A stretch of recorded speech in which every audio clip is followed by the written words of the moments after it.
लाखों में एक है तेरी बहू प्रीति। रमा, जैसे तेरे बेटे रोहित की कुंडली में लिखा है वैसी ही सुंदर बहू मिल गई तुझे, मौसी जी ने अपनी बहन रमा से कहा। रमा मुस्कुराई और अपनी बड़ी बहू सुनीता से बोली, कविता बहू जल्दी से आरती की थाली और तिलक के लिए कुमकुम और चावल ले आ। सुनीता भी रसोई में जाकर फटाफट आरती का थाल तैयार करके ले आई। प्रीति और रोहित के गृह प्रवेश के बाद सारी रस्में शुरू कर दी गई।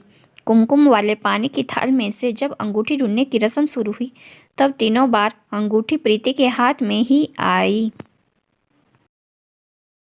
रोहित इस रस्म में प्रीति से हार गया। भाई, अब तो प्रीति का ही राज चलेगा घर में। रोहित तो तीनों बार हार गया प्रीति से, अब तो प्रीति जैसा बोलेगी वैसा ही होगा। मेहमानों की भीड़ में भी सभी एक एक करके बोल उठे और ठाक की गूंज के साथ सारी रस्में खत्म कर रमा जी अपने बड़े बेटे संदेश से एकांत में बोली, संदेश, पूरा घर मेहमानों से भरा पड़ा है। आज रोहित और प्रीति की शादी का पहला दिन है और प्रीति अपने मायके से बहुत सारा सामान भी लेकर आई है जिसे वो ऊपर वाले कमरे में नहीं रख पाएगी क्योंकि वो कमरा तो बहुत ही छोटा है। इसलिए मुझे समझ नहीं आ रहा है कि इनको कौन सा कमरा रहने दिया जाए। संदेश बोला, मम्मी, यह भी कोई पूछने की बात है और इतना टेंशन लेने वाली बात भी नहीं है जितना आप ले रही हो। एक काम करो, आप हमारा कमरा दे दीजिए रोहित को, मैं और सुनीता ऊपर के कमरे में शिफ्ट हो जाएंगे। सुनीता ने जब यह सुना तो उसके कान यह सुनकर सुन रह गए क्योंकि ऊपर का कमरा बहुत ही छोटा था जहां सुनीता को एडजस्ट करने में परेशानी होती। मगर वो कुछ बोली नहीं और सोचने लगी, एक बार संदेश मुझसे पूछ लेते तो वैसे भी मैं कहाँ उनका विरोध करने वाली थी। संदेश ने वैसे भी इस घर के लिए बहुत ही बलिदान दिए हैं। तो एक और यही सोचकर सुनीता ने अपने मन को समझा दिया। संदेश और सुनीता दोनों के बच्चों का कमरा अलग था जहाँ उनकी किताबों का बुक सेल्फ स्टडी टेबल और उनके अलग अलग बेड पहले से थे। सास रमा जी का कमरा पूजा घर वाले कमरे से बिल्कुल नज़दीक था। रोहित का कमरा बहुत ही छोटा था क्योंकि वो अब तक कुंवारा था और अब बचा हुआ। संदेश और सुनीता का कमरा जहाँ पहले से डबल बेड और सुविधाओं की चीज़ें मौजूद थी। दूसरे दिन से प्रीति भी रसोई में आकर बड़ी जेठानी सुनीता की रसोई के कामों में मदद करने लगी। प्रीति ने लाल रंग की साड़ी, लाल बिंदी और बड़े बड़े झुमके पहने थे जिसमें वो बहुत ही सुंदर लग रही थी। प्रीति एक संपन्न परिवार की बेटी थी और मायके से तगड़ा दहेज लेकर आई थी। वॉशिंग मशीन, फ्रिज, 3 अलमारी और भी काफ़ी महंगी महंगी चीज़ें जिन्हें घर में अभी पैकिंग में ही रखा गया था क्योंकि घर में पहले से ये सब मौजूद था। घर के बेटी अर्चना भी अपनी छोटी भाभी के आने से बहुत खुश थी और अपनी सारी सहेलियों से प्रीति को हंसाकर मिलवा रही थी। मगर प्रीति जल्द ही इन सब चीज़ों से उबकर अपने कमरे में चली गई। अर्चना को अपनी भाभी का यह बर्ताव थोड़ा सा अजीब लगा मगर वो सोचने लगी, भाभी है इतनी सुंदर और संपन्न परिवार की बेटी तो थोड़ी तो अकड़ दिखाएगी ही। रमा जी भी छोटी बहू प्रीति को पलकों पर बिठाकर रखती मगर ताकि ससुराल में उसका मन लगा रहे। दरअसल रमा जी का घर काफ़ी मध्यवर्गीय घर था। वो तो बेटे रोहित की अच्छी नौकरी के कारण उसे ऐसे ऊंचे घर की लड़की मिल गई थी। थोड़े दिनों के बाद रोहित की चाची ने सभी को घर वालों को खाने पर बुलाया जहाँ जाने के लिए प्रीति ने गाउन पहन ली। जब सुनीता ने प्रीति को गाउन पहने देखा तो वो बोली, प्रीति, हम लोग किसी के घर खाने पर जा रहे हैं, कोई पार्टी में नहीं जा रहे हैं जो तुमने गाउन पहन ली है। इस पर प्रीति बोली, भाभी, शायद आपको पता नहीं कि मैं फैशन सेंस क्या होता है। अब आप ठहरिए, इतने सालों से शादीशुदा और मैं आज की लड़की हूँ तो हम दोनों में थोड़ा तो फ़र्क होगा ना। कविता को प्रीति से ऐसे जवाब की उम्मीद ना थी क्योंकि प्रीति अब तक जेठानी सुनीता से अच्छा व्यवहार करती आई थी। इसलिए तो सुनीता ने देवरानी को बहन समझकर नसीहत दे दी थी। कविता को प्रीति के गाउन से कोई आपत्ति न थी, बस उसका मानना था कि जहाँ जो परिधान सूट करे वह पहनना चाहिए। चाची जी और चाचा जी के घर खाने पर यदि प्रीति सलवार कमीज या साड़ी पहनेगी तो वह ज़्यादा सूट करेगा मगर प्रीति ने बात का मतलब पूरा उल्ट कर दिया था। रमा जी छोटी बहू को इस रूप में देखकर कहना तो बहुत कुछ चाहती थी मगर सुनीता को दिया जवाब सुन चुकी थी इसलिए कुछ बोली नहीं। सभी लोग जब चाचा जी के घर खाने पर पहुंचे तब चाचा जी को भी थोड़ा सा अजीब लगा। प्रीति ने शुरुआती दौर में अपने आप को जितना संस्कारी और अच्छे बताने की कोशिश की थी उतनी वो असल में थी नहीं। यह सब सभी को दिखाई पड़ रहा था सिवाय रोहित के। आप प्रीति ना जल्दी उठती थी और ना ही जेठानी को घर के कामों में मदद करती। जब रमा जी रोहित से प्रीति के देर तक सोने की शिकायत करती तो रोहित अपनी माँ को 2 बातें सुना देता और कहता, सोने दो ना प्रीति को, वैसे भी वो अपने मायके से भी आराम से ही उठती थी। रोहित तो बस प्रीति का गुलाम बनकर रह गया था, उसी की हाँ में ही हाँ मिलाता था। इसीलिए आप रोहित को भी कुछ कहने का फायदा नहीं था। रमा जी के पति पनोज जी जल्दी बच्चों को अनाथ छोड़कर भगवान के घर चले गए थे। संदेश उस वक्त 12वीं की कक्षा में पढ़ता था। उसने उस वक्त पढ़ाई छोड़ पिता की दुकान संभालने शुरू कर दी थी। पहले कुछ वक्त तो रमा दुकान पर जाती, मगर धीरे धीरे संदेश अपने काम में एक्सपर्ट हो गया, जिस वजह से वह अकेला ही दुकान संभाल लेता था।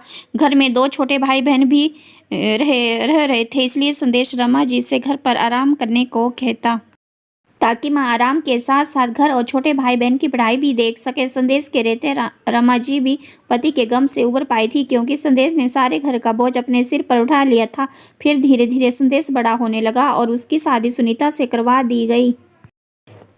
सुनीता भी नर्म और सुशील स्वभाव की थी, इसलिए पति की सारी बातें मानती चली गई। संदेश ने पहले भाई बहन का फर्ज निभाया, उन्हें खूब पढ़ाया लिखाया और दोनों भाई बहन भी अब अच्छी नौकरी पर लग गए थे। और अब संदेश अपने बच्चों के प्रति फर्ज निभा रहा था। बेटी नेहा का इंजीनियरिंग कॉलेज में दाखिला हो गया था और वो अब 50 किलोमीटर दूर तक एक पीजी में रह रही थी। वहीं के कॉलेज में अपनी इंजीनियरिंग की पढ़ाई पूरी कर रही थी और बेटा भी 10वीं कक्षा में पढ़ रहा था। छोटी बहन अर्चना की शादी की डेट भी आ चुकी थी, इसलिए संदेश अभी उसी खर्चे के लिए पैसे कटा रहा था। इस बार भाई रोहित भी बराबर पैसे खर्च करने वाला था, क्योंकि वैसे भी घर खर्च पूरा संदेश ही उठाता था। एक दिन ननंद अर्चना के ससुराल में पूजा रखी गई थी, जहां अर्चना को बुलाया गया था। अभी शादी में कुछ महीने बाकी थे, इसलिए किसी ने शादी की शॉपिंग शुरू नहीं की थी। अर्चना ने अपने भाभी प्रीति से साड़ी मांगते हुए कहा, भाभी सिर्फ 4 घंटे के लिए साड़ी चाहिए तो सोचो आपकी पहन लूं, क्योंकि आपकी शादी को ज़्यादा समय नहीं हुआ है। अभी इसी पर प्रीति बोली, अर्चना अगर मेरी साड़ी पर कुछ दाग वाग लग गया तो मेरी साड़ियाँ बहुत ही महंगी है, समझी, मैं किसी को नहीं देती। वही दूसरी ओर कविता भाभी बोली, अच्छा मेरे पास लेटेस्ट फैशन की साड़ियाँ तो नहीं है, मगर इस अलमारी में तुझे जो भी साड़ी पसंद आए। कहकर पूरी अलमारी खोलकर अर्चना को दिखाने लगी। जो बहू प्रीति सभी को इतनी पसंद थी, अब वही बहू सभी को जलील लगने लगी थी, क्योंकि उसने ससुराल में अब तक अपना घर नहीं माना था। बस दिन भर मायके वालों से फ़ोन पर बातें करती और अपनी माँ और बहन की बात सुनना यही करती थी प्रीति। यहाँ उसे रमा जी और सुनीता की बातें फिजूल लगती थी। 2 महीने बाद अर्चना की भी शादी हो गई और वह अपने ससुराल चली गई। अब रमा जी उम्र हो जाने के कारण बीमार रहने लगी थी और बीमारी के चलते एक दिन अचानक उनका निधन हो गया। उनके निधन को अभी 1 महीना ही हुआ था कि प्रीति ने घर में अपने अलग रहने की मांग कर ली।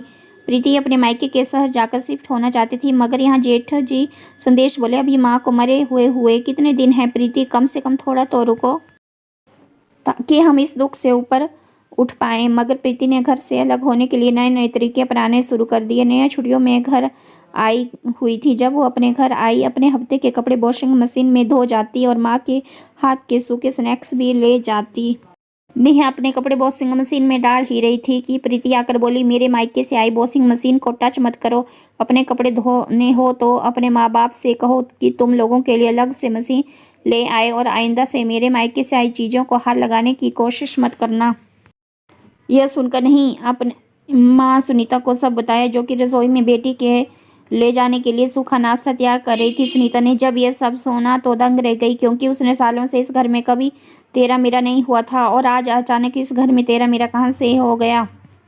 सुनीता अब और जलील नहीं होना चाहती थी, इसलिए उसने प्रीति से पूछना मुनासिब नहीं समझा और सीधे पति संदेश से बोली, मुझे हमारे लिए एक वॉशिंग मशीन ला दीजिए। संदेश बोला, कैसे बातें कर रही हो। अब सुनीता ने सब बताया कि वह क्यों ऐसा कह रही है। संदेश समझ गया था कि प्रीति घर से निकलने के लिए शायद यह सब कर रही है। संदेश ने रोहित को बुलाकर कह दिया कि कल वो रिश्तेदारों को बुलाकर घर का बंटवारा कर देगा। सारी बातों से अनजान रोहित बोला, क्यों भैया, इतनी जल्दी बंटवारे की बात, अभी तो माँ की मृत्यु हुई है। संदेश बोला, बेहतर होगा कि यह सब सवाल तुम अपनी पत्नी से जाकर पूछो। तो रोहित ने जब जाकर प्रीति से पूछा तो वो प्रीति बोली, रोहित अब तुम्हारी माँ भी नहीं रही और हम कब तक इन लोगों के गुलाम बनकर रहेंगे। मेरे मायके के से शिफ्ट होने में ही हमारा फायदा है रोहित।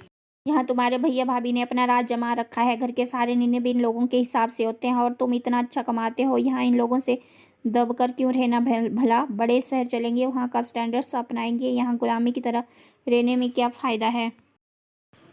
रोहित जानता था कि बचपन से ही बड़ा भाई उसका सहारा रहा है। वो ना होता तो आज रोहित इस मुकाम पर ना होता। मगर पत्नी प्रीति का भी कहना सही था। यहाँ उन्हें बड़े भाई भाभी के हिसाब से रहना होता है, इसलिए उसे भी अलग जाकर रहना है। आजाद जैसा प्रतीत हो रहा था। दूसरे दिन रोहित और प्रीति बोले, हमारे हिस्से का सामान हमें दे दिया जाए तो हम जल्द यहाँ से शहर में शिफ्ट हो जाएंगे।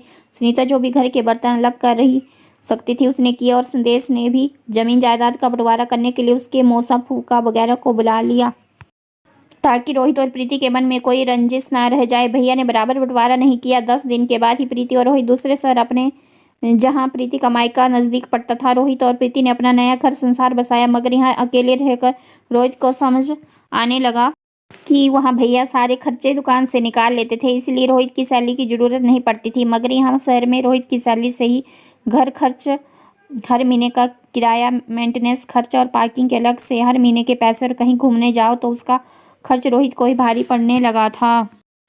और प्रीति प्रेग्नेंट थी। दिन ऐसे ही गुजर रही थी कि प्रीति ने 9 महीने के बाद एक बेटी को जन्म दिया। बेटी का नाम उन लोगों ने तनु रखा। बेटी के आ जाने के बाद रोहित का खर्चा और बढ़ गया, जिस वजह से प्रीति ने अपना ब्यूटी पार्लर खोल दिया ताकि वो भी खर्चे में हाथ बटा पाए। प्रीति अपनी बेटी को ज़्यादातर अपने मायके छोड़ देती ताकि वह अपने पार्लर पर फोकस कर सके। मगर थोड़े ही दिनों के बाद प्रीति की भाभी बातें करने लगी और अब उसे अपने मायके से भी सपोर्ट मिलना बंद हो गया, क्योंकि उसकी माँ भी कहती थी कि छोटी बच्ची को संभालना मुश्किल होता है, तुम्हारी भाभी संभालो, मुझे नहीं हो पाएगा। और बड़ी बहन भी कोई ना कोई बहाना बनाकर मना कर देती। प्रीति जिसके भरोसे यहाँ तक आई थी वह सब तो अब कुछ काम नहीं आ रहे थे। प्रीति अब बेटी को रखना और पार्लर चलाना दोनों काम अकेले नहीं कर पा रही थी, इसलिए उसने पार्लर पर कुछ कम ध्यान देना शुरू कर दिया। मगर रोहित की सैलरी से गुजारा करना भी तो मुश्किल हो गया था। शहरी मायके की बेटी को आज अपने आप पर गुस्सा आ रहा था, क्योंकि वह वहाँ से अलग होकर यहाँ आ गई। बेचारे भैया भाभी बहुत अच्छे थे, मैं ही उन्हें समझ नहीं पाई। दिवाली नज़दीक थी और भले घर किराए का हो, सफाई तो करनी ही पड़ेगी। यही सोचकर प्रीति सफाई करने स्टूल पर चढ़ी। आज एतवार था और रोहित भी घर पर था। रोहित बोला, बालकनी में ऊपर चढ़कर जालों की सफाई मैं कर दूंगा, प्रीति तुम तनु को संभालो। रोहित बालकनी में स्टूल पर चढ़कर सफाई कर रहा था, मगर यह क्या बैलेंस कब बिगड़ गया पता ही नहीं चला और रोहित नीचे गिर गया। जोर की आवाज़ सुनकर प्रीति भाग कर आई तो देखा रोहित नीचे गिरा हुआ है। लगभग 10 दिन बाद रोहित को होश आया था और डॉक्टर ने पूरा 1 महीना उसे अस्पताल में रहने का फरमान सुना दिया था। मगर प्रीति के पास तो इतने पैसे भी नहीं थे। ऐसे समय में संदेश और सुनीता ने भी रोहित और प्रीति की सारी मदद की, जबकि संदेश के पास भी इतने पैसे नहीं थे। मगर उसने अपने भाई के लिए अपने हिस्से आई ज़मीन बेच दी थी। ठीक होने के बाद रोहित को जब यह बात पता चली तो उसने अपने हिस्से की सारी ज़मीन भैया के नाम कर दी। प्रीति और रोहित ने अपने भाई भाभी से माफ़ी मांगी और उन लोगों ने उन्हें माफ़ कर दिया। आशा करती हूँ आपको हमारी ये कहानी अकड़ पसंद आई होगी। इस कहानी के बारे में आप लोगों की क्या राय है कमेंट बॉक्स में ज़रूर बताएं।